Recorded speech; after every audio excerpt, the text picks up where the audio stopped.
Luddite arc. The Luddites were right. This is the thing everybody forgets about them. You know, their name was used as a goddamn, like, slur. They were in the right. Textile workers who oppose the use of certain types of cost-saving machinery often destroy the machines in clandestine raids. Tell me, were these machines used to better humanity? Were they used to enrich the workers at their factories? No! They protested against manufacturers who used machines in a fraudulent or deceitful manner to replace the skilled labor of workers and drive down wages by producing inferior goods. They opposed the use of that technology because it made a small group of people monstrously wealthy, forced artisans out of the field, and replaced what was previously a more robust textile industry with cheap slop. If any of this sounds familiar to you, yeah, they all got killed or sent to Australia. The use of manned labor for things like this prolonged the use of slavery in many nations. Manned labor? You mean the cost-saving machinery they were referring to? Like, all labor is manned by definition. I don't know what you mean. The cotton gin kept slavery profitable? Well, I mean, regardless of whether or not, like, slavery didn't exist because it was economically the best road for the South. Slavery existed because the people down there were fucking racist, you know? Like, if the South was smart, there were many ways they could have, like, developed their productive base outside of what they had. You know, they wanted to preserve that. This is one of the actual failures of pure Marxian dialectics, of historical materialism, because it doesn't take an intersectional approach. This is the postmodern one. There are other social forces outside the economic, right? Outside the class relation. Sometimes even the bourgeoisie will do things that are against their own interest because they're motivated by what is another perceived interest, that is white supremacy. In Chainsaw Man, do you think there's an AI devil? Well, considering the fact that Chainsaw Man takes place in the 1980s, probably not, no. 1990s? 1990s. The name Luddite occurs in the movement's writings as early as 1811. The movement utilized the eponym of Ned Ludd, an apocryphal apprentice who allegedly smashed 2 stocking frames in 1779 after being criticized and instructed to change his mind. The name often appears as Captain, General, or King Ludd. Man, they really went for it, huh? Different versions of the legends place his residence in Anstey near Leicester or in Sherwood Forest like Robin Hood. That's cute. I didn't know that. Leicester? Leicester. Oh, how am I supposed to know with British pronunciation? It varies depending on whether it's like Norse or Gaelic or whatever the fuck else. You know, it's all... There are so many different pronunciations for stuff in your goddamn islands. Oh, come on, the US is just as bad. I actually would say no. I actually think there's more pronunciation consistency across America than there is across the UK. The UK, there's so, like, there's whole fucking videos on this, you know? The most you get in America is like, no, stuff in California sounds Spanish.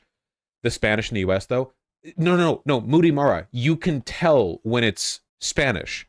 The Spanish is in a different language. Like, Los Angeles, like, is that difficult to pronounce? That's Spanish, but like, you just say Los Angeles. We're talking about pronunciation differences. Put on the Map Men episode about it? Yeah.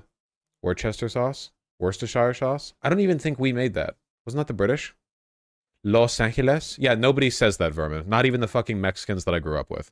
The British government ultimately dispatched 12,000 troops to suppress Luddite activity. Did you think it was like one group of rioters? Who historian Eric Hobsbawm said was a fucking hobbit-ass name, was a larger number than the army than the Duke of Wellington led during the Peninsular War. Lord Byron denounced what he considered to be the plight of the working class, the government's inane policies and ruthless repression in the House of Lords on the 27th of February 1812.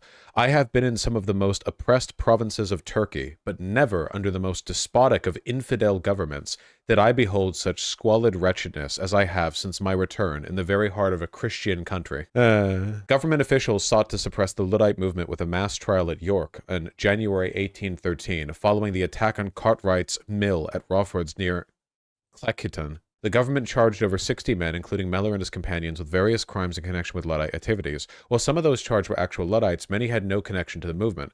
Although the proceedings were legitimate jury trials, many were abandoned due to lack of evidence, and 30 men were acquitted. These trials were certainly intended to act as show trials to deter other Luddites from continuing their activities. The harsh sentences of those found guilty, which included execution and penal transportation, quickly ended the movement. Parliament made machine breaking, i.e. industrial sabotage, a capital crime. Lord Byron opposed this legislation.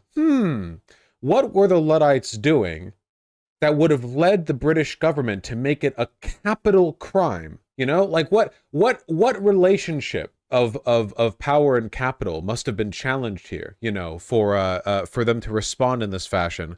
12,000 troops. And nowadays we just use the term Luddite as an insult. I mean, it does say they pulled off an assassination in the article. Assassination was already a capital crime. Is this Kaczynski shit? No, they were principled for the most part. It was a pretty, like, unruly group of people. But for the most part, no. The Luddites were against, like, the capital class that were accumulating enormous wealth and degrading the industry they worked in with labor-saving devices, i.e. the devices that they were using to save labor were really just another method of wealth extraction and were also making the industry worse. In 1956, during a British Parliament debate, a Labour spokesman said the organised workers were by no means wedded to a Luddite philosophy. Boo! By 2006, the term Neo-Luddism had emerged to describe opposition to many new forms of technology. According to a manifesto drawn up by the Second Luddite Congress in 1996, Neo-Luddism is a leaderless movement of passive resistance to consumerism and the increasingly bizarre and frightening technologies of the computer age. The term Luddite fallacy is used by economists about the fear that technological unemployment inevitably generates structural unemployment and is consequentially macroeconomically injurious. That fallacy. If a technological innovation reduces necessary labor inputs in a given sector, then the industry-wide cost of production falls, which lowers the competitive price and increases the equilibrium supply point that theoretically will require an increase in aggregate labor inputs. During the 20th century and the first decade of the 21st century, I like that. The first decade of the 21st century. The first. Only the first. The dominant view among economists has been that belief in long-term technological unemployment was indeed a fallacy. More recently, there has been increased support for the view that the benefits of automation are not equally distributed. Well, I'm glad we finally came around to that one. You're telling me that technological developments don't innately lead to an increased standard of living? Thank you, economists. Finally come around. I guess eventually some truths become so obvious that even they can't ignore them. Unless you're some guy called Marx 150 years ago, you know. Would you agree that in a system where wealth was distributed equitably, labor-saving automation would be an objective good for humanity? I really hate when you guys ask me a question like this. It's not just you, another person did as well. What do you, like, not even then? What? Yes, then. Obviously, the whole point of technology is to labor save. That's the literal point of all the things we do. But it can't be done, or at least shouldn't be done extensively, in a lot of artistic fields. And there are limits to how much you can do this. For example, you want humans in the service industry because if you're interacting with a system, you want to interact with a human that represents that system. As I have bitched about many times on stream, there are very few tailors anymore, and not coincidentally, everyone looks like shit. And all of the most fashionable clothing styles that people walk around in these days are deliberately oversized, baggy, and informal. See streetwear, oversized hoodies, sweatpants that bunch around at your ankles. Not that there's anything innately wrong with those things, but it means that the only, like, surviving, you know, drip is in a field that deliberately relies on a lack of tailoring, you know? Which, I mean, again, it looks good, but what if you want to look good in outfits that are, you know, a little bit more structured, right? Well, tailors don't exist anymore. Fuck you. Why is that? Because all the clothes that you wear, everything that you do in the textile industry, it's all done in fucking Bangladesh, you know, by slaves. No connection over here. Exactly, Vermin. There aren't a lot of horse buggies around anymore either. Yeah.